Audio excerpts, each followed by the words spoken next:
नमस्कार मित्रांनो, मी तुमचा मित्र वीरेंद्र मोहिते पाटील आणि तुमचं स्वागत आहे आपल्या मिस्ट्री टॉक्स या चॅनलवर. तर चला, आज पण एक भयानक किस्से आहेत, ऐकूयात आपण त्यांच्याकडनं. तेही आपले सबस्क्रायबरच आहेत.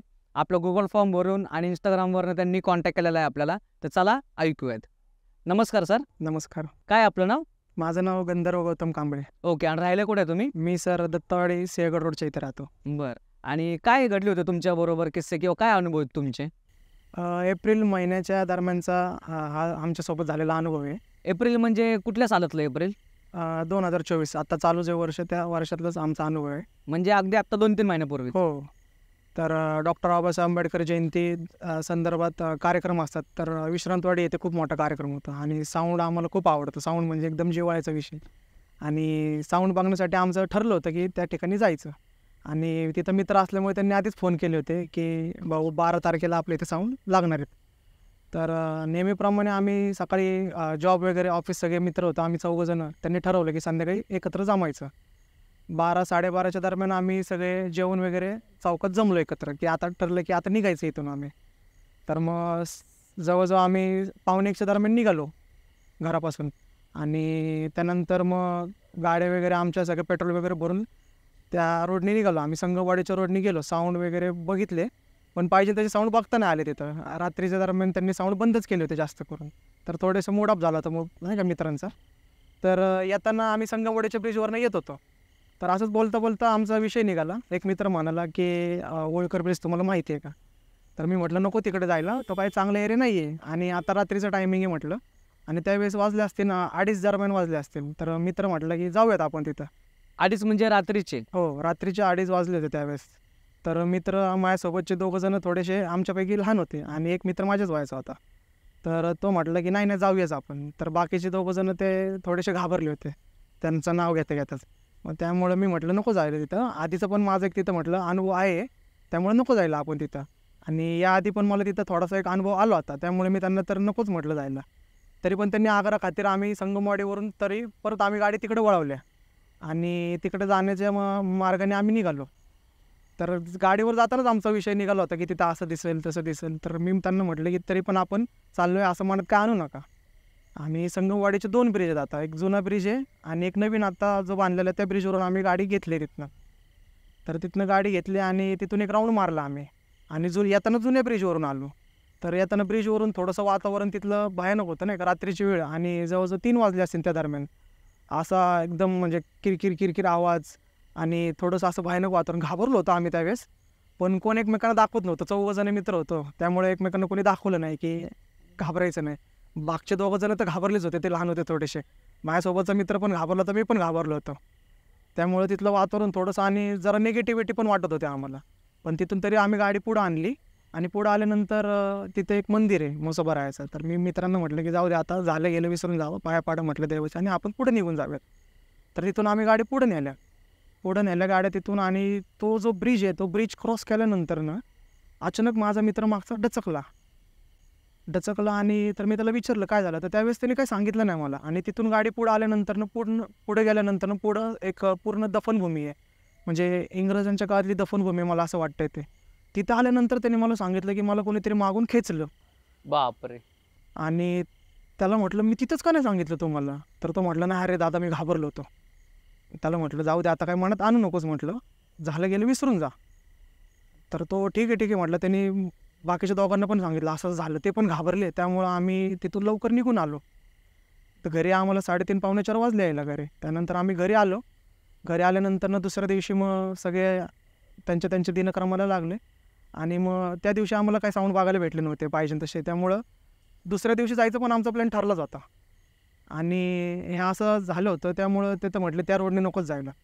पण संध्याकाळी आम्ही सगळे एकत्र जमलो आणि जयंतीचा कार्यक्रम होताच आमच्या चौकामध्ये. जयंतीचा कार्यक्रम साजरा केला आणि त्या कार्यक्रमामुळे थोडासा आम्हाला त्या दिवशी पण नेमकं उशीर झाला. तर आणि त्या दिवशी पेट्रोल पंप सगळे बंद होते आणि नेमका एकच पेट्रोल पंप चालू होता. आणि तो पण पंपवाला म्हटलं की आम्ही 2:30 वाजता पेट्रोल नाही का द्यायला चालू करणार आहे. आणि दोघांच्या गाडीमध्ये पेट्रोल नव्हतं त्या दिवशी नेमकं. मग गाडी बंद पडली होती का? नाही, गाडी म्हणजे एकाची गाडी तर आम्ही ढकलतच नेली. आणि मग पेट्रोल पंपावरती आमचा सुदैवानं नंबर लवकर लागला, म्हणजे 2:30च्या दरम्यान आम्ही पंपावरती होतो तिथं. पेट्रोल वगैरे भरलं आणि विश्रांतवाड्याच्या दिशेने परत आम्ही गाड्या तिकडं निघालो. आणि त्या दिवशी आमचं ठरलं होतं की साऊंड रात्री जरी बघायला नाही भेटलं तरी आपण सकाळी साऊंड बघूनच यायचे. 6 वाजता साऊंड साधारणतः चालू होतात टेस्टिंग.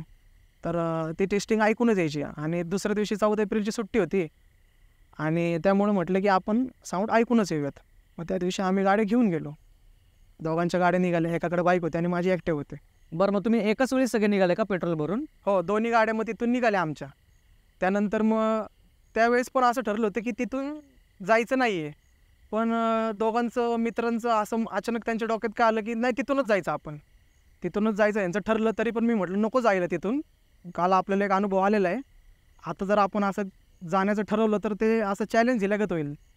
आणि हे म्हटलं असं आपण अंगलट घेण्यासारखं होईल तिथून जाणं म्हणजे. तरी पण मित्र म्हटलं की आपण जाऊयात. तर आता त्यांच्या सगळ्यांमध्ये मीच मोठा, मी तरी पण माझं ऐकलं नाही त्यांनी. त्यांच्या आग्रहापोटी आम्ही तिथून गेलो. तर नवीन ब्रिजवरून आपण युटर्न घेतो असा, आणि त्याच्यानंतरनं समोर तो विसर्जन घाट आहे. तर तिथं अशी 14-15 मुलं थांबली होती. तर त्यांना थोडासा धीर आला की नाही का कोणतरी आहेत माणसं इथं. ते 14-15 पोरं अशी रात्रीची त्यांची ते काहीतरी करत होते. त्यांच्याकडे आम्ही काही एवढं लक्ष नाही दिलं. म्हटलं नको उगाच विचित्र, आपल्या ओळखीची नाहीत माणसं, नको जायला इथं. तिथून पुढे गाडी घेतली आम्ही आणि त्याच्यानंतर तिथं गार्डन एक, आणि त्या गार्डनची अशी म्हणजे पूर्वी लोक असे म्हणतात की त्या गार्डनची तिथे दफनभूमी होती. तर आम्हाला माहिती होतं की तिथं काहीतरी आपल्याला दिसणार आहे, पण आता काय दिसणार आहे ते माहिती नव्हतं. आणि त्यावेळेस रात्रीचे मला वाटते 2:45 वाजले असतील. तर मित्रांचे सगळ्यांचं लक्ष तिकडंच की आपल्याला आता काय दिसतंय.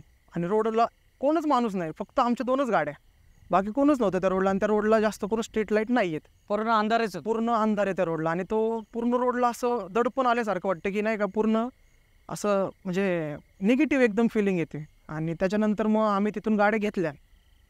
सगळ्यांचं लक्ष डाव्या साईडला ती नदी आणि ते गार्डन. माणूस नाही कोण रोडला, रहदारी काहीच नाही, रात्रीची वेळ असल्यामुळं. आणि फक्त किरकिर आवाज. सहज एका मित्राचं लक्ष डाव्या साईडला गेलं. 2 झोके हलत होते. एका झोक्याचं स्पीड फास्ट, एका झोक्याचं स्पीड थोडंसं स्लो. पण तिकडे झोके आले कुठून? ती पूर्ण ते बागच आहे ना, अशी लहान मुलांची बाग आहे. तिथं घसरकुंडी, झोके आणि ते असं गोल राऊंड फिरतं ते होतं. बरं. तर त्या झोक्यांकडे लक्ष गेलं त्यांचं. आणि ते झोके, वारं नाहीच आहे तिथं काहीच. म्हणजे गाडीवर असल्यामुळं वारं तर लागतच नव्हतं तिथं. वारं जाण्याचं तर काही सीनच नाही. हां, आणि जरी वारा असेल तरी ते साखळीचं असतं, ते हलवं कसं ते? आणि झोका तो साखळीचा होता आणि जड झोका. आणि एक झोका जोरात हलतोय आणि एक झोका हळू हलतोय. म्हणजे कोणतरी असं मुद्दामून हलवल्यासारखं तो झोका. आणि दोघांचं लक्ष गेलं आणि तिसऱ्या मित्रांनी बघितलं आणि तो जोरात बोलला, अरे ते झोके हलतं ते बघ.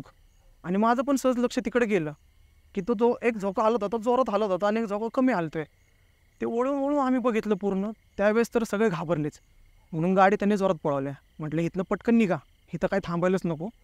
हळूहळू गाड्या चालू होत्या. रात्रीच्या आमच्या जोरात गाड्या निघाल्या. आणि पुढे आल्यानंतर ना असं एक राईट साईडला टर्न आहे. म्हणजे गाड्या जोरात म्हणजे एकदम पळवत निघाले सगळे? हां, म्हणजे गाड्याचा स्पीड थोडासा वाढवला. जेवढा स्पीड होता त्याच्यापेक्षा तर म्हणजे भीती वाटली. त्या पोटी आम्ही गाड्या जोरात घेतल्या. आणि टर्न आल्यामुळे थोड्याशा गाड्या स्लो होतातच नेहमी कोणाच्याही, तशा गाड्या आम्ही थोड्याशा स्लो केल्या. त्याच्यानंतरनं समोर लक्ष गेलं तर एक 50-60च्या वयाचा माणूस असेल. पांढरा सदरा, पांढरी सलवार त्यांनी घातली होती आणि खाली मान घालून तो त्याचं झाडत होता. म्हणजे जो असा सफाई कर्मचाऱ्यांचा कसा मोठा झाडू असतो दांड्याचा, त्याच्याने तो त्याचा झाडत होता. तर त्याच्याकडे आमचं सहज लक्ष गेलं आणि रोडच्या मध्येच होता तो बरोबर. तो माणूस तिकडे एकटाच झाड होता का? त्याच्या आजूबाजूला कोणच नव्हतं का? नाही, ते रोडला कोणच नव्हतं. आमच्या 2 गाड्या आणि तो माणूस झाडत होता. आणि तिथून गाडी आम्ही टर्न करणार तेवढ्यात माझ्या मित्राचं लक्ष गेलं. म्हटलं अरे तो माणूस सोड, म्हटलं ते लेफ्ट साईडला बघ, म्हटलं ती बाई कशी झाडते. तर सहज माझं तिथं लेफ्ट साईडला लक्ष गेलं. आणि अक्षरशः तुम्हाला विश्वास नाही बसणार, लहान बाळ कसं रांगतं तशी ती बाई पालथी पोटावरती अशी रांगत झाडत होती. म्हणजे पूर्ण झोपली होती? हो, पूर्ण पालथी अशी ती झोपली होती. आणि तो दांड्याचा झाडू जो असतो त्याच्याने अशी ती झाडत होती. म्हणजे ते असं बघायला विचित्रच बघण्यासारखं. म्हणजे त्यावेळेस आमच्या पूर्ण गाडीवर असल्यामुळे आम्ही गाड्या स्लो करून तिच्याकडेच लक्ष, म्हणजे असं विचित्र काय दिसलं तर आपण एकदम कुतूहलाने बघतो की असं काय आहे. तर सगळ्यांचं लक्ष तिच्याकडे गेलं. आणि ती ह्या अशा म्हणजे जवळजवळ इथून अशी 5 फुटावरती सरसर झाडत गेली ती. आणि असं गेट होतं आणि असं कट्ट्यासारखं असं काहीतरी होतं. तर त्या बाईवर लक्ष असल्यामुळे आजूबाजूला आमचं काही एवढं लक्ष गेलं नाही, पण गेट होतं तिथं काहीतरी. आणि ती अशी झाडत गेली पुढं गेली. तर मी म्हटलं, म्हणजे माझ्या मनात असं आलं की हे काहीतरी विचित्रच आहे. त्यावेळेस आमचं पूर्ण लक्ष की ते झोके हालत होते, ते तर घाबरलोच होतो आम्ही पूर्ण. ते बघितलं तर आम्ही पटकन टर्न घेतला आणि गाड्या आमच्या पुढं निघून गेल्या. पुढं गेल्यानंतरनं थोडंसं म्हणजे नाही का घरं वगैरे आहेत तिथं अशी, तिथून आम्ही गाड्या पुढे घेतल्यानंतरनं थोडा आम्हाला जरा जीवात जीव आला की नाही का तिथून सुटलो एकदाचं.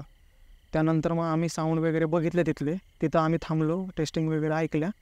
त्यानंतरनं मग येताना आम्ही घरी निघून आलो. उजेडलं होतं का त्यावेळेस? हो, पूर्ण उजडलं होतं त्यावेळेस. मग आम्ही सगळेजण घरी आलो निघून. घरी आल्यानंतरनं मग सगळे एकमेकांच्या त्यांच्या घरी गेले आणि त्या दिवशी मग सकाळी सुट्टीच होती.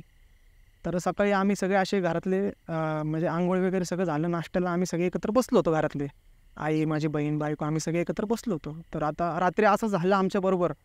तर मी म्हणजे आमच्या घरातल्यांना सांगितलं की रात्री असं असं आम्ही गेलो होतो स्पीकर बघण्यासाठी आणि त्या होळकर ब्रिजच्या तिथून गेलो आणि तिथं आम्हाला असे झोके हलताना दिसले. तर आमच्या घरातल्यांना पण माहिती होतं, येणं जाणं तिथनं त्या रोडने सारखं असायचं, नातेवाईक पण त्या साईडला राहतात थोडेफार आमचे. तर लहानपणी आम्ही तिथनं येणं नव्हतं, ते माहिती आहे की तिथं असं असं आहे, म्हणजे नाही का जागा ती चांगली नाही आहे आणि तिथं ते पूर्वी दफनभूमी असल्यामुळे तिथले लोक जाणेकरून सांगतात की तिथून जायचंच नाही. त्या म्हणजे त्या रूटचा वापर करतच नाही कोण जास्त. पण घरातल्यांना आम्ही सांगताना मी असं सांगितलं की हा आमच्याबरोबर असं असं झालं होतं आणि पुढचं जो मी सांगितलं तर घरातले असे विचित्र नजरेच बघायला लागले माझ्याकडं की नाही का नक्की हा सांगतोय काय. मग मला परत विचारलं त्यांनी की काय झालं होतं, परत सांगतो. मग मी त्यांना परत सांगितलं की असं असं आमच्यासोबत झालं आणि आम्हाला पुढे एक बाई आणि एक माणूस असा दिसला. एक बाई रांगताना झाडत होती आणि एक माणूस रोडच्या मध्ये झाडत होता. तर मला माझ्या बहिणीने विचारलं टाईम काय झाला होता त्यावेळेस. तर मी म्हटलं 3-3:30 वाजले असतील रात्रीचे. तर ती म्हटली अरे तू विचार कर, रात्री 3-3:30 वाजता कुठली बाई आणि कुठला माणूस एवढं रात्रीचं रोड झाडत असेल. बरोबर. कुठलं सफाई कर्मचारी कुठले जेणेकरून सकाळी येतात 8-9 नंतरनं. एवढ्या रात्रीचं कोण येणारच नाही ना. आणि तुला माहिती आहे का तो एरिया काय आहे. तर मी म्हटलं नाही, मी कधी म्हटलं जास्त एवढं तिथं लक्षच गेलं नाही. तर तिने सांगितलं मला की ती स्मशानभूमी आहे. तरी पण मला विश्वास नाही बसला. पण मी मग आपल्या ऑनलाईन गुगलवरती सर्च केलं आणि गुगलवरती 360 फोटो येतो पूर्ण आपल्याला जो एरियाचा बघायचा असेल. तर त्या फोटोत बघितल्यानंतरनं मग मला पूर्ण म्हणजे अंगावर माझे शारे झाले, मी पूर्ण घाबरलो. ते कैलास स्मशानभूमी बोर्ड लिहिला होता आणि तेच गेट होतं बरोबर. आणि जो आम्ही कट्टा म्हणत होतो तो कट्टा नव्हता, तो विसावा होता. बापरे. ज्याच्यावरती म्हणजे जी आपण मैत आणतो आणि विसाव्यासाठी मैत ठेवतात थोड्या वेळासाठी आणि तिथं लोक येऊन दर्शन घेतात मैतीचं, तो विसावा होता तो. आणि ती बाई त्या विसावाच्या आजूबाजूला झाडत होती.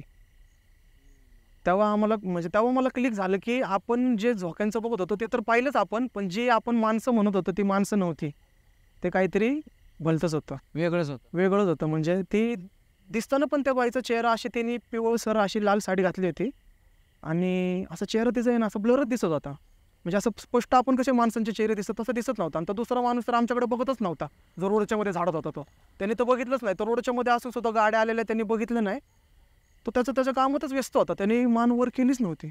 ते पण मला मग आठवलं की हा माणसाने आपल्याकडे बघितलंच नाही, त्या बाईनीच फक्त बघितलं आपल्याकडं. आणि मित्रांनी जेव्हा आवाज दिला तेव्हा ते आमची नजर झाली 2 सेकंदासाठी.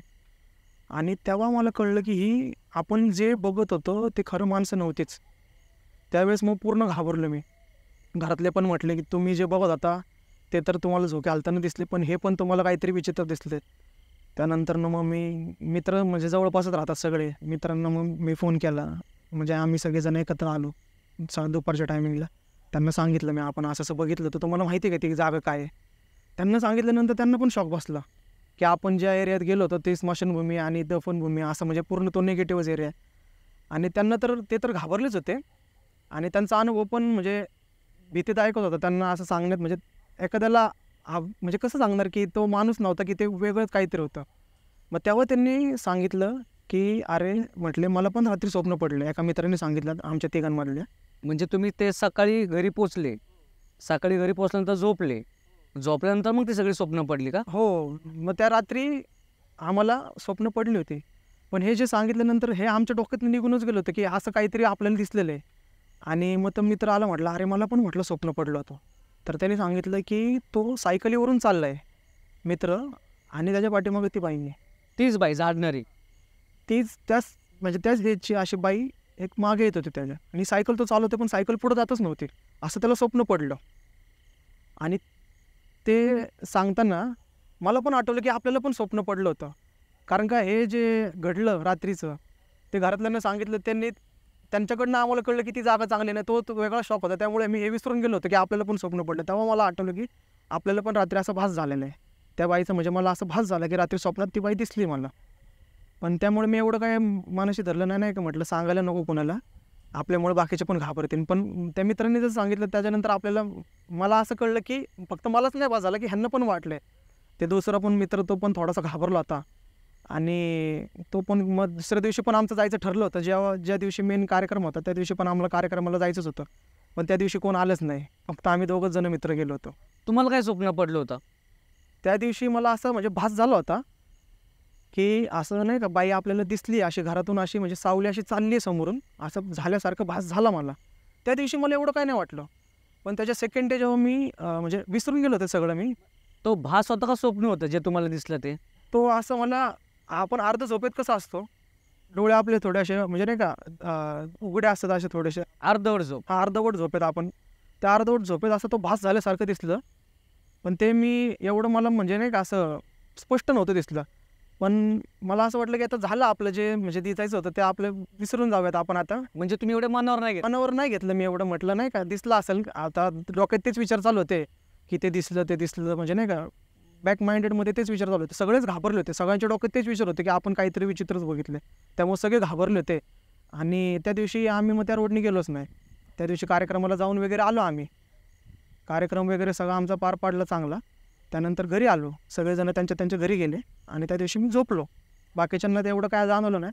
पण त्या दिवशी मी झोपल्यानंतर त्या दिवशी मला रात्री ती बाई स्पष्ट दिसली. स्वप्नात? स्वप्नात नाही, स्पष्ट दिसली समोरासमोर. जे खरं खरं दिसली मला. त्या दिवशी मला झोपच लागत नव्हती. म्हणजे मी त्या दिवशी झोपलोच नाही. ते सारखं डोक्यात माझ्या चालू होतं. म्हणजे रात्री मी असंच मोबाईल बघत पडलो होतो. रात्री मला 1:30-2च्या दरम्यान अशी आमची घराची भिंत अशी व्हाईट आहे, पूर्ण ती बाई मला अशी जाताना दिसली. त्याच चेहऱ्याची बाई अशी. पण तिचं फक्त चेहरा दिसत होतं, ती पूर्ण अशी पास होताना दिसली आणि ती पुढं जाऊन अशी डायरेक्ट गायब झाली. पूर्ण स्पष्ट दिसली मला. आणि ती बघितलं मी त्या दिवशी तर घाबरलो मी पूर्ण. डायरेक्ट तोंडावर घेऊन झोपलो मी. घरातल्यांना कोणालाच काही सांगितलं नाही मी. घरातल्यांना कोणाला काही सांगितलं नाही. त्यामुळे सकाळी उठलो, आपलं दिनक्रम सगळा जवळ झाला. संध्याकाळी मी सहज बोलता आईला असं विषय सांगितला की मम्मी मला असं रात्री घरामध्ये असं दिसलं आहे. ती बाई मला परत दिसली आज. म्हटलं काल तर भासच झालं पण आज मला ती स्पष्ट दिसली. आणि बायको तर माझी त्यामुळे जास्त असं विषयामुळे घाबरते ती. तिने पण काही सांगितलं नव्हतं. तिने तिचं स्वप्न सांगितलं. त्या दिवशी तिला पण स्वप्न पडलं होतं. तिने भीतीपोटी कोणाला सांगितलं नव्हतं. पण मी जेव्हा हा विषय बोललो तेव्हा ती पण तिचा विषय तिने सांगितला की तुम्हाला जसा भास झाला तसं मला रात्री मला पण स्वप्न पडलं होतं की एक बाई मला बोलवती. म्हणजे तुम्हाला खरं दिसलं आणि तेच सेम स्वप्न पडलं? तेच त्यांना स्वप्न, माझ्या बायकोला स्वप्न पडलं की अशाची तिला बाई बोलवते. पण ती बाई तिच्या स्वप्नामध्ये येणं आणि माझ्या स्वप्नामध्ये येणं हा म्हणजे काहीतरी ते आमच्या पाठीमागे आले असं मला वाटलं होतं. त्यानंतर मग घरातल्यांनी थोडंफार आपलं सगळं केलं. काय केलं? की म्हणजे नाही का म्हटलं की जास्त मनावरती घेऊ नको, आपलं देवाचं नाव घे आणि मनातनं सोडून दे विषय. म्हणजे तू विसरून जा सगळं ते, त्यानंतर तुला काय त्रास होणार नाही. आपला तो विषय पूर्ण विसरून गेलो. देवाचं नाव घेतलं, म्हटलं की जाऊ दे देवा, झाली चूक, परत असं कुठं जाणार नाही आम्ही, म्हणजे जेणेकरून आम्हाला काय असा त्रास होऊ नये. त्यामुळं आम्ही परत ते काही मनात घेतलं नाही विषय. आणि मित्र पण त्याच्यानंतर 2-3 दिवस बोलणं झालं. त्याच्यानंतर आम्ही विसरून गेलो. त्याच्यानंतर परत आम्ही म्हणजे असं ठरवलंच की त्या रोडने कधी जायचंच नाही. म्हणजे तो रोड जो आहे त्या रोड टाळायचाच, तो रोड, त्या दुसऱ्या रोडने आपण जाऊयात पण तिकडनं कधी जायचं नाही. बरं, त्याच्यानंतर तुम्हाला किंवा तुमच्या मित्रांना काही त्रास वगैरे झाला का? कुठला हेल्थचे इश्यू झाले का? थोडासा मला तर थोडा झाला 2 दिवस. काय झालं? मला थोडा असं ताप आल्यासारखं झालं होतं. आणि दुसरा एक माझा मित्र, त्याला पण थोडंसं हेल्थच्या रिलेटेड त्याला विकनेस आला होता. त्यांनी सांगितलं होतं, ज्याला स्वप्न पडलं होतं ना सायकलीवर त्याचं दिसलं होतं, त्याला थोडासा असं विकनेस आल्यासारखं झालं होतं. तो आलाच नाही त्या दिवशी त्याच्यानंतरनं तो. पण त्यांनी नंतरनं पण सांगितलं होतं मला की भाऊ, म्हटलं त्रास झाला होता म्हटलं मला. पण म्हटलं आपण जे बघितलं म्हटलं ते काहीतरी म्हटलं भयानकच होतं म्हटलं. मग ते रिकवर झाले का त्यातनं? किंवा तुम्ही जसा उपाय केला तसं त्यांनी का उपाय केला का? नाही, त्यांचं एवढं काय म्हणजे त्यांचे कसे ते नाईटला जॉबला जात होतं त्यामुळे त्याला काही एवढं वाटलं नाही. पण त्या दिवशी त्याला त्रास झाला होता. 2 दिवस त्यांना तो त्रास झालाच. कारण का ते समोरासमोर आम्ही त्यांच्या वेळेमध्ये त्यांना बरोबर बघितलं होतं. म्हणजे एक वेळ असते, म्हणजे जे लोक म्हणतात की त्या वेळेत आपल्याला दिसतं म्हणजे दिसतं, तो योगायोग असतो. त्या वेळेमध्ये दिसलं होतं, पण त्यांना आम्ही काही बोललो नाही, काही त्रास दिला नाही. त्यामुळे त्यांनी पण आम्हाला काही त्रास दिला, पण त्यांनी त्यांची होण्याची आम्ही आहे अशी जाणीव करून दिली आम्हाला. त्यामुळं ते काय आम्हाला नंतर एवढं काही त्रास झाला नाही त्याचा. बरं. तर मित्रांनो, हे होते गंधर्व सरांचे अनुभव. तर अजून त्यांच्याकडे अनुभव आहेत, तर चला तेही ऐकूयात आपण. अजून काय घटना घडली होती तुमच्याबरोबर? साधारणतः गेल्या वर्षीची म्हणजे गोष्ट आहे. आम्ही सगळे फॅमिली, फ्रेंड्स आणि सगळे आम्ही असे फिरायला गेलो होतो गोव्याला. गोव्याला फिरायला गेलो होतो, तर गोव्याला तर आमचे थोडे नातेवाईक राहतात, म्हणजे तिथं त्यांचं स्थानिक घर आहे. तर गोव्याला फिरण्यासारखं भरपूर ठिकाण आहेत. तर आम्ही साऊथ गोवा फिरण्यासाठी त्यावेळेस एक्सप्लोर करावं म्हणून साऊथ गोवा आम्ही फिरायला गेलो होतो. आणि गोव्यामध्ये गेल्यानंतर पर्सनल गाड्यांपेक्षा रेंटेड ज्या टू व्हीलर्स असतात, म्हणजे मोपेड बाईक्स, त्या मिळतात रेंटेड बाईक. तर त्या घेऊन आम्ही गोवा पूर्ण एक्सप्लोर करत होतो. तर गोव्यामधला पंजिम म्हणून एक बाग आहे, आणि पंजिम म्हणून बाग, तिथे गोलकोंडा म्हणून असा एक फोर्ट आहे. जे एकदम मला क्लिअर माहिती नाही, पण फोर्ट आहे तिथे. ते फोर्ट बघण्यासाठी आम्ही जाणार होतो. तर माझ्यासोबत माझी ताई होती, आणि आम्ही ती रेंटेड, तुम्हाला सांगितल्याप्रमाणे ती मोपेड बाईक आम्ही रेंट केली होती. आणि त्या फोर्टला जाण्यासाठी सीचा बॅकवॉटरचा जसा रोड असतो, म्हणजे या साईडला पण समुद्र आणि या साईडला पण समुद्र, बॅकवॉटरचा रोड होता. त्या रोडवरनं आमची बाईक चालली होती. तर दोन्ही साईडला असल्यामुळे ते समुद्रामध्ये ती अशी बाभळीची कशी आपली झाडं असतात, तशी ती झाडं आलेली असतात. तर आम्ही त्या रोडने चाललो होतो, आणि नवीन रोड असल्यामुळे आम्ही मॅप्सवरती बघत बघत चाललो होतो. आणि तिथलं काही एवढं आम्हाला माहिती नव्हतं, आणि मॅप्सचा असल्यामुळे त्यामुळे आम्ही काही टेन्शन घेतलं नाही. म्हटलं आपल्याला मॅपप्रमाणे आपण जाऊयात, बरोबर पोचूयात आपण. आणि गावातला तर रोड पूर्ण, त्या रोडने आमची गाडी चालली होती. आणि मी तरी ताईला म्हटलं की नीट बघ, आपण म्हणजे नवीन ठिकाणी आलेलो आहे, आपल्याला इथलं काही जास्त माहिती नाही आहे. तर ती म्हटली नाही नाही, बरोबर रोड आहे, आपण बरोबर चाललेलो आहे. आणि तिथे बारीक बारीक रोड असल्यामुळे नेमका आमचा एक टर्न चुकला. जो टर्न घ्यायचा होता तो टर्न घेतला नाही आम्ही, दुसऱ्याच रोडने गेलो. दुसऱ्या रोडने गेल्यामुळं आमची गाडी थोडीशी पुढं गेल्यानंतर ना आम्हाला जाणवलं की आपण कुठल्या तरी चुकीच्या रोडने आलो आहे. आणि ते गाव असल्यामुळे जास्त तिथे हे काय म्हणजे रस्ते बारीक आहेत थोडेसे, आणि विचारायला पण कोण नव्हतं, आणि ते रेंज पण मोबाईल जास्त नसल्यामुळे तिथं म्हणजे आम्ही चुकलोच होतो एक प्रकारे. तर 2 मिनटं आम्ही थांबलो, आम्ही नीट बघितलं मॅप्सवरती की नाही का आपला रोड कुठला चुकलेला आहे. तर आता म्हटलं पुढं आलो आहे का मागं जायचं ते काही समजलं नाही आम्हाला. गाडी तर पुढं घ्यायलाच लागणार, आणि तोपर्यंत पूर्ण मावळलं होतं. किती वाजले होते एक्झॅक्टली त्यावेळेस? त्यावेळेस 8:30-9चा टाईम असेल. म्हणजे अंधारच झाला होता, म्हणजे पूर्ण म्हणजे 6 नंतर मावळलंच होतं पूर्ण तिथं, आणि पूर्ण अंधार पडला होता. आणि समुद्र किनाऱ्याचा रोड असल्यामुळे तिथं काही जास्त वर्दळ पण नाही, काहीच नाही, म्हणजे गाव पूर्ण ते एक प्रकारे. तिथून तरी पण आम्ही गाडी पुढं घेऊन गेलो मॅप्सवरती बघत बघत. पुढं आल्यानंतर ना आम्हाला थोडेसे माणसं दिसली 2-3, त्यांना विचारलं आम्ही, त्यांना पण रोड माहिती नव्हतं, ते पण टुरिस्टच होते. मग पुढं गेल्यानंतर ना आम्हाला कळलं की आपला जो मागचा टर्न चुकला होता, तिथनं आपण गाडी घेऊयात. तिथून आम्ही गाडी घेण्याच्या प्रयत्नामध्ये अजून एक आमचा टर्न चुकला.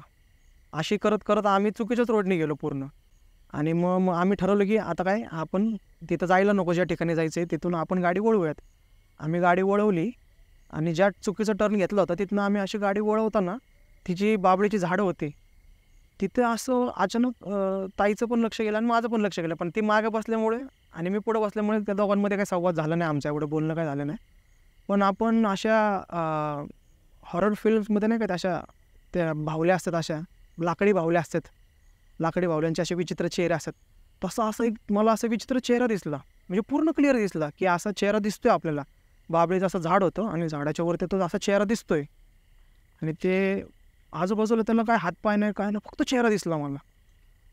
तर माझं सहज तिथं लक्ष गेलं आणि ते बघितलं, तर असं थोडंसं मी डचकलो की नाही हे काहीतरी विचित्र दिसते. तिथनं गाडी पटकन पुढं घेतली, मी पुढं घेतली, आणि मला थोडंसं जाणवलं की आपल्या पाठीमागे बसलेल्या ताईने पण बघितलं, म्हणजे गाडी अशी थोडीशी हल्ल्यागत झाली नाही का, डचकलं की माणूस असं अचानक काही बघितलं की गाडी अशी डचकली, थोडी डिसबॅलन्स झाली. पुढं आलो, त्यावेळेस आम्ही काहीच बोललो नाही एकमेकांना. तिथून आम्ही सरळ निघून आलो, तिथं जिथं जायचं होतं तिथं गेलोच नाही, रस्ता चुकल्यामुळे. सरळ गाडी आम्ही आम्ही गेस्ट हाऊसला राहिलो होतो तिकडं गाडी आणली. अंतर किती होतं जे तू बघितलंस ते, आणि तुझ्यामध्ये अंतर किती होतं? जवळजवळ आम्ही असे 15 ते 20 फुटाचं अंतर होतं, कारण का मध्ये रोड, इकडं पण बॅकवॉटर आणि ह्या साईडला पण बॅकवॉटर, आणि मधल्या रोडने आम्ही चाललो होतो.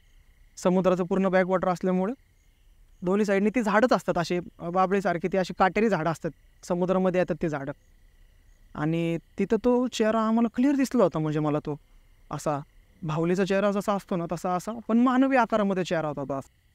बरं, तो जो मानवी चेहरा होता तो असा खूप भयंकर आणि खूप विद्रूप टाईप होता. कसा होता तो चेहरा? हो, पूर्ण म्हणजे असं आपण जसं म्हणजे एखाद्याला बोलताना म्हणजे ऐकताना विश्वास नाही बसणार. तो पूर्ण असा लाकडी जे असे बाहुले असतात ना जुन्या काळातल्या, त्याप्रमाणे तो चेहरा होता आणि स्पष्ट दिसत होता तो चेहरा. त्याच्यानंतरनं मग आम्ही तिथून गेस्ट हाऊसला आलो. गेस्ट हाऊसला आल्यानंतरनं ताईने मला सांगितलं, की मला असा-असा चेहरा दिसला आणि मी जसं तुम्हाला जसं सांगितलं आणि त्याचं जसं चेहऱ्याचं पूर्ण तुम्हाला मी म्हणजे नाही का वर्णन केलं. वर्णन केलं होतं त्याप्रमाणेच ते सांगितलं.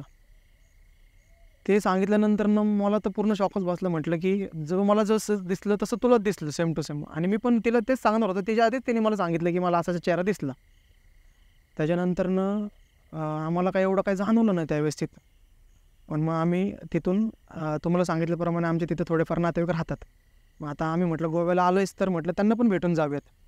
मग त्याच दिवशी आमच्याकडं आमची प्रायव्हेट पण गाडी होती आणि ते मोपेड बाईक पण आम्ही रेंट घेतलं होतं. मग आमची कार घेऊन गेलो होतो आम्ही कार काढली आणि गोव्यात कसं नाईट लाईफ असते, रात्रीचे सगळे फिरतात. त्यामुळं आम्ही घरी जाऊपर्यंत 9:30 वाजले होते. तर मी म्हटलं आपण आता जाऊन भेटूयात म्हटलं आपल्या नातेवाईकांना. ते पण त्याच एरियाच्या आसपास राहत होते 5-6 किलोमीटरच्या अंतरावरती.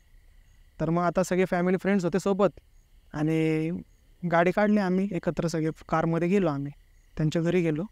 तोपर्यंत विसरून गेलो होतो आम्ही तर असं काय घडलं आपल्यासोबत. आणि घरी गेल्यानंतरनं गाडीतनं आम्ही सगळे म्हणजे नाही का आम्ही सगळे फॅमिली फ्रेंड्स असल्यामुळे गेट टुगेदर मग बाहेरून आम्ही कोल्ड्रिंक वगैरे सगळं असं मागवलं होतं. जेवण पार्सल वगैरे सगळं असं नॉनव्हेज वगैरे सगळं मागवलं होतं आम्ही. आणि कोल्ड्रिंक्स पाण्याच्या बाटल्या वगैरे सगळं होतं. आणि आमच्यातले थोडेफार काही फ्रेंड्स होते ते ड्रिंक करणारे पण होते. त्यामुळे ते ड्रिंक्स वगैरे पण त्यांनी आणल्या होत्या. तर गाडीतनं काढताना त्यांचं अचानक लक्ष गेलं की 2 काचेचे ग्लास फुटले होते. तर ते म्हटलं अरे ग्लास कसे काय फुटते ना आपण असं सगळं नीट व्यवस्थित सगळं त्यांनी मागं डिक्कीमध्ये व्यवस्थित ठेवलं होतं. म्हणजे ग्लास ते कोल्ड्रिंक्स आणि जेवण घेतलेलं पार्सल वगैरे सगळं. आणि कसं म्हटलं एकत्रच सगळं घेऊन जाऊयात म्हणजे तिथं गेल्यानंतर काही प्रॉब्लेम नाही ह्या हिशोबाने आम्ही सगळं एकत्र सगळंच घेऊन गेलो होतो. तर ते काही लक्ष दिलं नाही आम्ही तेवढं. मग आम्ही गेलो घरी. गप्पा गोष्टी सुरू झाल्या. ते बाकीचे त्यांचे ते ड्रिंक्स वगैरे चालू होते. आम्ही आमचे कोल्ड्रिंक वगैरे घेऊन बसलो होतो आम्ही गप्पा मारत आणि भरपूर दिवसांनी भेटलो होतो फॅमिलीवाले आम्ही सगळे म्हणजे नाही का बहीण भावंड सगळे आम्ही एकत्र आणि फ्रेंड्स पण होते. त्यामुळे आमच्या गप्पा गोष्टी चालल्या होत्या काय चाललं आहे तुझं असं तसं. आणि त्या ज्या बाटल्या ठेवल्या होत्या कोल्ड्रिंकच्या त्याच्यातनं अचानक एक बाटली फुटली कोल्ड्रिंकची आणि ते त्यांनी एकावर एक ठेवल्या होत्या. तर आमचं काही लक्ष नव्हतं तिकडं आमच्या गप्पा गोष्टीमध्ये आम्ही रंगलो होतो त्यामुळे तिथं लक्ष नाही गेलं. पण ती कोल्ड्रिंकची बाटली फुटली तर मी तर म्हटलं अरे ही अशी कशी काय फुटून बाटली म्हटलं आपण तर सगळं व्यवस्थित ठेवले म्हटलं आणि बाटली फुटण्यासारखं कारणच नाही. त्याच्यावर वजन पण नव्हतं मग त्याला कोणी धक्का दिला त्याच्या जवळपास पण कोण नव्हतं. किंवा आतलं काय त्याचा गॅस वगैरे जास्त चालतं का जेणेकरून बॉटल अशी एकदम टाईट होते आणि फुटते तसं काय चालतं का? हे असं म्हणजे बाटली साधारणतः कधी अशी फुटलेली बघितलीच नाही कोणी आणि फुटणार पण नाही. गॅस जरी कार्बन डायऑक्साईड गॅस जरी असलं तरी कोणी फुटत नाही एवढी बाटली. ती बाटली फुटली तर थोडंसं विचित्र वाटलं आम्हाला की नाही बाटली कशी काय फुटली. आणि तोपर्यंत जेवणाचा टाईम झालाच होता. तर मी म्हटलं आता जेवून घेऊयात. जेवणाचा टाईम झाला तर आम्ही सगळे जेवायला बसलो तर तिथं सगळ्यांनी त्यांचे ड्रिंक्स वगैरे चालू होतं ते तर काय त्यांना जेवायला उशीर होणार होता म्हणून त्यांनी काही लक्ष दिलं नाही. आम्ही आमच्या जेवायला बसलो तर अजून एक बाटली फुटली सेम तशीच. जशी कोल्ड्रिंकची बाटली फुटली तशीच आणखीन एक सेम तशीच बाटली फुटली. ती पण तिकडेच ठेवली होती का? ती पण बॉटल आहे ना त्याच्या जवळच होती पण ती थोड्याशा अंतरावरती होती पण सेम त्याच्यासारखीच फुटली. कारण नसताना अचानक ती तडकली बाटली आणि डायरेक्ट फुटली आवाज. तर बाटली दुसरी फुटली म्हणून सगळ्यांचंच लक्ष त्याच्यावरती गेलं की बाटल्या कशा काय फुटायला लागल्यात. तर माझी ताई पण म्हटलं अरे बाटली कशी काय फुटते म्हटली बघ जरा म्हटलं यांनी कशा ठेवल्यात बाटल्या. तर त्या बाटल्या आम्ही रिअरेंज केल्या नीट. ते बघच तोपर्यंत इकडं जो पाण्याचा ग्लास ठेवला होता आता ते आम्ही घरी होतो तर ते आता गोव्याच्या साईडला जास्त करून कोण असे स्टील वगैरेचे ग्लास वापरत नाही. काचेचे वगैरे त्यांचे ते ग्लास असतात क्रॉकरीज असतात म्हणजे जे आपण मातीच्या म्हणतो चिकन मातीचे ते भांडी सिरॅमिकचे तसे भांडे होते आणि ते ग्लास तसेच काचेच्या चारमानच होतं ग्लास ते. तर ते बघच तोपर्यंत ग्लास पण परत फुटला. आता ग्लासमध्ये तर काय ठेवलंच नव्हतं म्हणजे जेवायला बसणार त्या हिशोबाने आम्ही ताटं आणि ग्लास ठेवले होते आणि तो ग्लास फुटला म्हणून तिथलं सगळ्यांचं लक्ष तिकडे परत गेलं की ग्लास कसा काय फुटला. कोल्ड्रिंकचा आपण एक मानू शकतो की नाही का गॅस वगैरे जास्त झाला असेल त्याच्यामुळे फुटली वाटली पण ग्लासला काहीच नाही ना की जेणेकरून त्याच्यावरती काय पडलं म्हणजे धक्का लागला किंवा टेबलवरनं खाली पडला. जमिनीवर ठेवलेला ग्लास अचानक फुटला. ते बाकीचे जे ड्रिंक करत होते ते ड्रिंक करणाऱ्यांचं तर ते म्हणजे त्यांची पूर्ण दारू उतरली की हे काय व्हायला लागले, बाटल्या कशा काय फुटायला लागल्यात. म्हणजे त्यांचं एवढे वेळ त्यांच्यात गप्पा गोष्टी चालल्या होत्या की आबा ते त्यांचं ते ड्रिंक वगैरे करत होते, त्याचे पित होते ते. त्यांना नंतर कळलं की हे बाटले फुटायला लागले. ग्लास जसा फुटला, ग्लास फुटलेला ऐकून त्यांना असं वाटलं की काहीतरी हे विचित्रच घडते. म्हणून त्यांचे पण पूर्ण लक्ष इकडंच आमच्याकडे आलं. ते 2-3 जण तर घाबरलेच. त्यांचे तर पूर्ण दारूच उतरले की ते म्हणायला लागले की आता भाऊ काहीतरी इथं विषय वेगळा व्हायला लागला आहे. तर मग त्याच्यानंतरनं ताई बोलले की मला की आपण जे बघितलं त्याच्याशी दरम्यान तर हे काहीतरी दिसत नाही का, ते आपल्या काय पाठीमागं तर नाही ना आलं. तर मी म्हटलं तुला पण ते दिसलं, मला पण दिसलं, आपण तर काही विषय काढला नाही. पण म्हटलं एक वेळेस असू शकतं की ते आपल्या पाठीमागं आलं आहे. तर मग तिथं जे आमचे नातेवाईक होते ते त्यांना आम्ही सांगितलं की आम्ही अशाच्या ठिकाणी गेलो होतो नाही का. तिथनं आम्ही त्या रोडने आलो, आम्हाला दोघांना असं एकत्र दिसलं. आम्ही तिथं काही बोललो नाही एकमेकांना. पण घरी आल्यानंतर ना, गेस्ट हाऊसला आम्ही आल्यानंतर ना आमचा असा विषय झाला होता. पण त्याच्यानंतर आम्ही काहीच बोललो नाही एकमेकांना. तिथं पण काय नाही झालं. घरी आल्यानंतर ना हा सगळा प्रसंग असा घडायला लागला. मग तेव्हा बाकीचे सगळे आम्हाला म्हटले की तुम्ही जे बघितलं ते तुमच्या पाठीमागं आलेलं दिसते आणि त्याचा प्रभाव ह्याच्यावरती काहीतरी असा पडतोय. मग ते सगळ्यांचा आमचा विषय झाला की काहीतरी विपरीत घडतं येतं. आणि आम्ही असं सगळं बोलत होतो. मग ते जे बाकीचे जे ग्रुप होते का करून ते साईडला बसले होते ते पण आमच्यात आले. जेवायचं तर आमचं बाजूलाच राहिलं, जेवलो तर नाहीच आम्ही.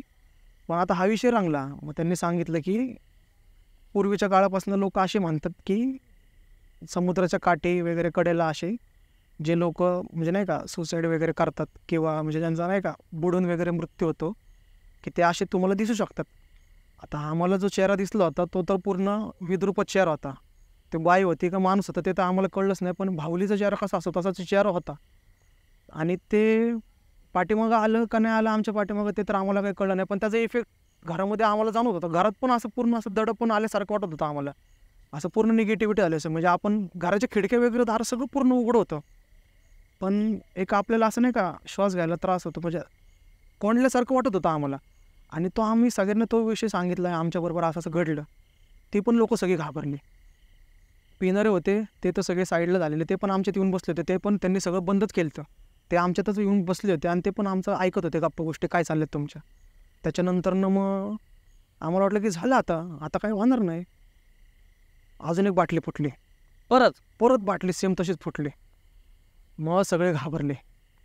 जे आमचे तिथं राहणारे जे नाते होते त्यांच्यातले तो आमचा मोठा दादा आहे, तो आला आणि त्यांनी बघितलं. तो म्हटलं हे असे म्हटलं होते म्हणजे 100% तुमच्या ते पाठीमागं आलेले. आणि तोपर्यंत आम्ही तर सगळे घाबरलोच होतो की आता काय होईल नाही का, की आपल्या पाठीमागं आपल्याला काय त्रास बीज होईल नाही. आम्ही सगळे एकमेकांच्या तोंडाकडे बघायला लागलो. आणि रात्री तोपर्यंत तर 11:30-12 वाजले होते. पूर्ण रात्रीचा टाईम होता. आणि रात्रीच्या टायमिंगला असं प्रसंग घडतो घरामध्ये आणि बाटल्या फुटतात. ते काचेच्याच गोष्टी सगळ्या फुटायला लागल्या. म्हणजे बाटली फुटणं, ग्लास फुटणं, म्हणजे काचेच्या गोष्टींना असं का होतं असं अचानक नाही. म्हणजे सगळेजण घाबरल्यामुळं कोणाला काय कळलंच नाही काय करायचं. तो दादा आमच्यातला मोठा तर तो म्हटला काय काळजी करू घेऊ नका, म्हटलं डोक्यात टेन्शन वगैरे काही घेऊ नका, कोणी इकडे तिकडे बघू नका, सगळेजण एकत्र राहावा. 3-4 रूमचा आमचा तो फ्लॅट होता, म्हणजे घर होतं आमचं. ते एकाच रूममध्ये सगळे आम्ही गोळा झालो आणि तिथं बसलो होतो. तर ती बाटली फुटल्यानंतरनं सगळे एकत्र बसले, घाबरले होते सगळे पूर्ण. म्हणजे सगळेच घाबरले होते, कोण कोणालाच काही बोलत नव्हतं, बोलण्यासारखं काही राहिलंच नव्हतं. सगळ्यांच्या समोर घडत होती घटना, म्हणजे असं सांगण्यासारखं काही राहिलंच नव्हतं की बाबा असं घडतंय तसं घडतंय. सगळ्यांच्या डोळ्यासमोर बाटली ती शेवटची फुटली. त्यावर मग सगळ्यांनी म्हटलं की ते तुमच्या पाठीमागं आलेले ते काय आता जाणार नाही. असं म्हटल्यानंतर तो दादा म्हटलं की काय असं काही होणार नाही आहे, म्हटले तुम्ही काय एवढं टेन्शन घेऊ नका, आपण काय ते डोक्यात घ्यायचं नाही. त्यानंतर मग आम्ही बसलो, म्हटलं जेवण करून घेऊयात आपण. जेवण वगैरे आम्ही करून घेतलं. शेवट मग 12:30च्या दरम्यान एक प्लेट थोडीशी तडकली. क्रॉकरीची जी प्लेट असते चिकन मात्याची ती प्लेट अशी तडकली ज्याच्यात आम्ही जेवलो होतो ते. त्यानंतरनं मग ते थोडेफार त्यांनी म्हणजे आपण म्हटलं की नाही का आपण प्रे वगैरे करू नये का, म्हणजे आपण देवाचा धावा करू की बाबा आमच्याकडनं चूक झाली, आम्ही तिकडं चुकीने गेलो होतो, आम्ही रस्ता चुकलो होतो आणि परत आमच्याकडनं असं काही घडणार नाही किंवा आम्ही काही तिकडं जाण्याचं म्हणजे हे मार्ग आहे आमचं काही येणारच नाही. म्हटले जे झालं ते झालं, पण आम्हाला याच्यातून वाचव. सगळ्यांनी आम्ही असं देवाकडं धावा घातला. त्याच्यानंतरनं मग ताई पण म्हटले की नाही का आपण जे बघितलं ते सगळं विसरून जावेत त्या दिवशी मग रात्री आम्ही जेवलो वगैरे सगळेजण, मग दमले पण होते आणि हे सगळं झालं. मग त्याच रूममध्ये आम्ही झोपलो सगळे एकत्र, सगळे फॅमिली फ्रेंड्स झोपलो. त्याच्यानंतरनं दुसऱ्या दिवशी मग सकाळी उठल्यानंतरनं आमचा असाच विषय निघाला नाही का, रात्री असं असं घडत होतं हे नाही का, बाटल्या वगैरे असं फुटलं, वेगळंच काहीतरी झालं, असं कधी झालं नव्हतं पहिलं, कसं काय झालं नाही का, म्हणजे विषय निघाला आमचा. त्यानंतर मग ती गोव्याची मग ट्रिप आमची म्हणजे कायम लक्षात राहणारीच झाली. मग त्याच्यानंतर काही त्रास वगैरे झाला का घरच्यांना? त्याच्यानंतरनं त्यांना तर काही जाणवलं नाही. आम्ही तिथून मग ती आमची 2 दिवसाची ट्रिप होती, तिथून आम्ही पुण्याला घरी आलो. मग रात्री तुम्ही तिथं राहिलेत का तिथून दुसरीकडे गेलात कुठं? नाही, रात्री आम्ही त्याच रूममध्ये झोपलो. गेस्ट हाऊसला आम्ही परत गेलोच नाही, त्याच रूममध्ये आम्ही सगळेजण झोपलो होतो. सकाळी आम्ही आवरलं वगैरे तिथूनच, म्हणजे चहा नाश्ता वगैरे करून मग आम्ही गेस्ट हाऊसला आलो आमच्या, आणि मग तिथलं चेकआउट करून आम्ही घरी आलो. पण त्याच्यानंतर तिथं आम्ही फॅमिली फ्रेंड्सला आम्ही कॉन्टॅक्ट केला तिकडच्या आमच्या, की बाबा आम्ही इकडं आल्यानंतरनं परत तुम्हाला काय असं जाणवलं का. 2-3 दिवसांनी आमचं बोलणं झाल्यानंतरनं आमचा त्यांना फोन गेला की बाबा तुम्हाला परत काय असं जाणवलं का. तर ते म्हटले की तुम्ही गेल्यानंतर ना आम्हाला काहीच जाणवलं नाही. नॉर्मली आम्ही जसं रोजचं आमचं रुटीन असतं त्याप्रमाणे आमचं दिनक्रम चालू असतो. 2-3 दिवसात आम्हाला कधीच काय जाणवलं नाही किंवा आज आपले प्रसंग घडले ते बाटली फुटणे, ग्लास फुटणे नाही का, प्लेट जी तडकली, तसं काहीच झालं नाही म्हटले. तुम्हाला म्हटले काय जाणवलं का तिकडं. म्हटलं आम्ही इथं आल्यापासून पण आम्हाला काय जाणवलं नाही. त्याच्यावरनं मग आम्हाला कळलं की ती जी आकृती म्हणजे ती जे काही चेहरा जो दिसला आम्हाला तो आमच्या पाठीमागच आला होता. पाठीमागं तो आमच्या आला होता, पण त्यांनी काय आम्हाला त्रास दिला नाही. पण त्यांनी त्याच्या असल्याचा आम्हाला तिथं भास करून दिला की मी तुमच्यासोबत आलेलो आहे. म्हणजे त्या जी काय ती जी गोष्ट होती त्याने आम्हाला त्रास दिला तिथं, आणि त्याची असल्याचा आम्हाला तिथं आभास करून दिला की बाबा मी तुमच्यासोबत आलेलो आहे. आणि त्याचा इफेक्ट पूर्ण त्या काचेच्या गोष्टींवरती आला होता. म्हणजे सगळे काचेचीच भांडी, जे का असं ग्लास, बाटली, ते सगळं असं फुटत होतं. म्हणजे तुम्ही पण विचार करा ना की असं कुठली बाटली फुटणं ऑटोमॅटिक, किंवा कुठला ग्लास फुटणं, प्लेटच कशी काय तडकलं. कारण की कोल्ड्रिंकची बॉटल पण जाड असते ना, ती एवढ्या सहजासहजी पण नाही फुटू शकत. आणि ते ओपनरने आपण अशी बॉटल पूर्ण उघडतो तेव्हा पण ती कधी तडकत नाही किंवा होत नाही. ती कोल्ड्रिंकची बॉटल डायरेक्ट फुटत होती. बस्ट म्हणजे आपण एक प्रकारे फटाका कसा फुटतो तसा आवाज झालता, ब्लास्ट एकदम. आणि ते म्हणजे आता फॅमिली फ्रेंड्समध्ये कसा पूर्ण ॲटमॉस्फिअर असा एकदम फ्रील असतो, त्यामुळे पहिल्या वेळी त्यांनी कुणी लक्ष नव्हतं दिलं. पण जेव्हा ते दुसऱ्या वेळी फुटलं त्यावेळेस ते आजूबाजूचे मात्र सगळे घाबरले की आबा काहीतरी इथं घडतंय. जेव्हा आम्ही त्यांना सांगितलं की आम्हाला असं असं दिसलं होतं, मग तिथले राहणारे पण काय काय होते त्या लोकांना कळलं की बाबा ह्यांच्या पाठीमागे ते आलेले, आणि त्यांच्या माहितीनुसार की तिथं लोकांना असं दिसतात चेहरे, म्हणजे जी लोक जी मेलेली असतात पाण्यात बुडून किंवा असे ज्यांचे अपघात वगैरे काही होतात पाण्याच्या आजूबाजूला, त्यांच्या म्हणजे भटकतात असतात आत्मा, त्यांचं असं म्हणणं आहे तिथल्या लोकांचं. आता ते गोव्यातले लोकांना त्यांना माहिती होतं, पण ते आम्हाला माहिती नव्हतं की तिथं असं असू शकतं आणि ते मागं पण आपलं येऊ शकतो. म्हणजे हा पूर्ण अनुभव एकदम भयानकच होता. पुण्यात आल्यानंतर परत तसं काय झालं का? नाही, इकडं आल्यानंतर त्याच्यानंतर आम्हाला काही भास झाला नाही, पण तिथं जो एकदम तो अनुभव आला आम्हाला, तो खूपच म्हणजे भीतीदायकच होता. म्हणजे आम्हाला असं कधी वाटलं नव्हतं की असं आम्ही रस्ता चुकेल आणि चुकीच्या रोडला गेल्यामुळं आम्हाला काहीतरी असं दिसून ते आमच्या पाठीमागे येईल. बरं, तर हे होते तुमचे सगळे अनुभव. हो. तर मित्रांनो, हे होते गंधर्व सरांचे अनुभव. आणि जसं की त्यांनी सांगितलं की पणजीमध्ये त्यांचा एक कुठला तरी किल्ला आहे, तर त्या किल्ल्याचं तुम्हाला नाव माहिती असेल तर नक्की कमेंट करून सांगा. आणि हा व्हिडिओही कसा वाटला तेही कमेंट करून सांगा. या व्हिडिओतून तुम्हाला काय शिकायला भेटलं तेही कमेंट करून सांगा. तर आपण आता इकडेच थांबूयात. जय हिंद, जय महाराष्ट्र.